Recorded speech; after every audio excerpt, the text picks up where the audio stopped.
What is good, YouTube? I am back with more videos about the Abarth 595 and we have a lot of updates, so let's get straight to it.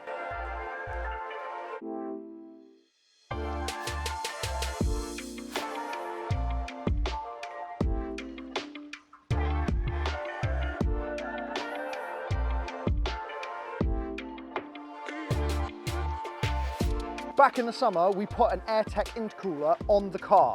Now, what does an Airtech Intercooler do? Essentially, you draw loads of air through the turbo, it compresses it, and then it has to go through your intercooler to cool it down before going to the engine to be nice and cold to make the engine faster. So essentially, what the Airtech does is just a bigger surface area to cool down more air before it goes to the engine. Have I found by putting an intercooler on the car? Well, first of all, it was 211 brake horsepower with a forged induction kit and a remap. As soon as we put this on, it piped in at about 226-ish kind of brake horsepower, depending on the day, depending on the heat. Heat is the very important matter in this video. Why do we want to put an intercooler on the car? Did I feel anything exceptional? Well, first things first, no, I didn't. I got onto the road and it was really anticlimactic. I put the intercooler on it, I thought this is gonna be an insane amount of power. I got onto the road and it felt great. Like the engine felt great, it felt like it usually did, but nothing dramatically increased until we had that kind of air temperature kind of period where it was like 14 degrees during the day and then dropped to like 2 degrees at night. Anything below 5 degrees when the turbo kicked in, and it was insane. Having an intercooler on your car when it's really cold air was, the difference was next level. It was night and day. It was so quick and aggressive. I had more torque steer than usual and it shot me down the road at those cooler temperatures.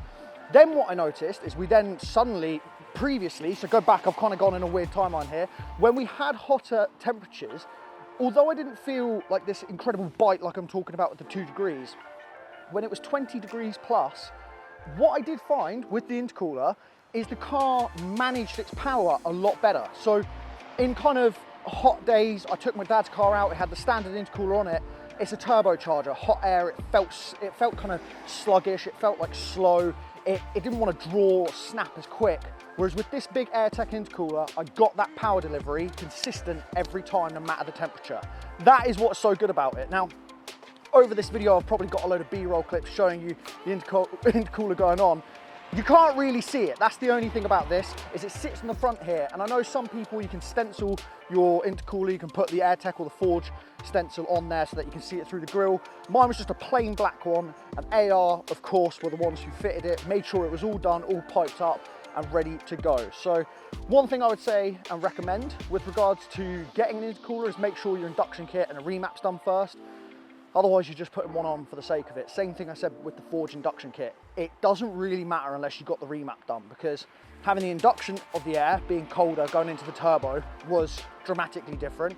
Then the remap, massive difference.